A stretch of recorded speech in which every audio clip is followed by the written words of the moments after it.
Hi friends, ನಮಸ್ತೆ. ನಾನು ನಿಮ್ಮ ರಾಜ್ ಮಾತಾಡ್ತಾ ಇರೋದು, ರಾಜ್ ಆ್ಯಕ್ಷನ್ ಕಾರ್ಸಿಂದ. ಇವತ್ತು ನಮಗೆ ಸೇಲ್ಗೆ ಬಂದಿರೋ ಗಾಡಿ ನೋಡಿದರೆ ಟೊಯೋಟಾ ಎಟಿಯೋಸ್ 2011 ಮಾಡಲ್ ಜಿ ವೇರಿಯಂಟ್ ಇದೊಂದು ಸಿಂಗಲ್ ಓನರ್ ಗಾಡಿ. ಇದು ಬರೀ 38,000 ಡ್ರಿವನ್ ಆಗಿದೆ. ಓಕೆ, ಸೊ ಬಾಡಿ ಲೈನೆಲ್ಲ ನೋಡ್ಕೊಳ್ಳಿ, ತುಂಬ ಚೆನ್ನಾಗಿದೆ ಇದು. ಓಕೆ, ಸೊ ಇವರೊಂದು ಸೆಂಟ್ರಲ್ ಗೌರ್ಮೆಂಟ್ ಸ್ಟಾಫ್ ಕಾರ್ ಇದು. ಓಕೆ, ಸೊ ಹಸ್ಬೆಂಡ್ ಬಂದು ಜಿಯಲ್ಲಿ ವರ್ಕ್ ಮಾಡ್ತಾಯಿದ್ದಾರೆ, ವೈಫ್ ಬಂದು ಸೆಂಟ್ರಲ್ ಗೌರ್ಮೆಂಟ್ ಸ್ಟಾಫು. ಗಾಡಿ ಬರೀ 38,000 ಡ್ರಿವನ್ ಆಗಿದೆ. 38,000 ಕಿಲೋಮೀಟ್ರಿಗೂ ಫುಲ್ ಸರ್ವಿಸ್ ರೆಕಾರ್ಡ್ ಸಿಗುತ್ತೆ ನಿಮಗೆ. ಟೊಯೋಟೋ ಸರ್ವಿಸ್ ರೆಕಾರ್ಡ್ ಸಿಗುತ್ತೆ. ಓಕೆ, ಸೊ 2011 ಮಾಡಲ್ ಇದು. ಸೊ ಈ ಗಾಡಿಗೆ ನಿಮಗೆ NOC ಸಿಗುತ್ತೆ. ಓಕೆ, ಲೋಕಲ್ ನಂಬರ್ ನೀವು ಚೇಂಜ್ ಮಾಡ್ಕೊಬೋದು.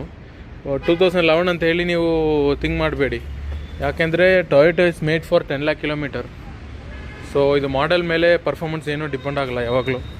ಎಕ್ಸಾಂಪಲ್ ನೋಡಿದರೆ ನೀವು ಕ್ವಾಲಿಸ್ ನೋಡಿ, ಕ್ವಾಲಿಸ್ ಓಲ್ಡ್ ಇನೋವಾ ನೋಡಿ, ಆ ಥರನೇ ಇದು ಮಿನೇಚರ್ ಇಂಜಿನ್ ಅಷ್ಟೇ. ಓಕೆ, ಸೊ ಗಾಡಿ ತುಂಬ ಚೆನ್ನಾಗಿದೆ. ಬಾಡಿ ಲೈನ್ ಚೆನ್ನಾಗಿದೆ, ಗ್ಲಾಸ್ ಯಾವುದೂ ರೀಪ್ಲೇಸ್ಮೆಂಟ್ ಇಲ್ಲ. ಇಂಜಿನ್ ಸೂಪರ್ ಇಂಜಿನ್ ಇದು. ಸೇಮ್ ನೀವು ಹೊಸ ಕಾರ್ ತೊಗೊಳ್ಳೋ ಥರನೇ ಇದು.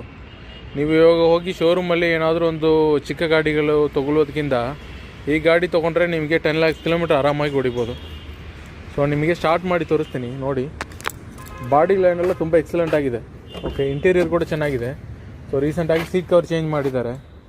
ಓಕೆ, ಸೀಟ್ ಕವರ್ ಚೇಂಜ್ ಮಾಡಿದ್ದಾರೆ, ಪರ್ಮನೆಂಟ್ ಫ್ಲೋರ್ ಮ್ಯಾಟ್ ಹಾಕಿದ್ದಾರೆ, ಎಲ್ಲ ಮಾಡಿದ್ದಾರೆ. ಸೊ ಅವ್ರು ಬೇರೆ ಕಡೆ ಟ್ರಾನ್ಸ್ಫರ್ ಆಗಿ ಹೋದರು. ಸೊ ಅದಕ್ಕೆ ನಮಗೆ ಸೇಲ್ ಮಾಡಿಕೊಡಿ ಅಂತ ಹೇಳಿಕೊಟ್ಟಿದ್ರು. ಇಂಟ್ರೆಸ್ಟ್ ಇದ್ದರೆ ಕಾಲ್ ಮಾಡಿ ಫ್ರೆಂಡ್ಸ್. ನಿಜವಾಗ್ಲೂ ಈ ಗಾಡಿ ತೊಗೊಂಡ್ರೆ ಲಕ್ನೇ ನೋಡಿ. ನಾವು 2 to 3 ಡೇಸಾಗಿ ಸ್ಟಾರ್ಟ್ ಮಾಡಿಲ್ಲ, ಹೆಂಗೆ ಸ್ಟಾರ್ಟ್ ಆಗ್ತಾ ಇದೆ ನೋಡಿ. ಇಂಜಿನ್ ಸೌಂಡೇ ಇಲ್ಲ ನೋಡಿ. ಪೆಟ್ರೋಲ್ ಗಾಡಿ ಇದು.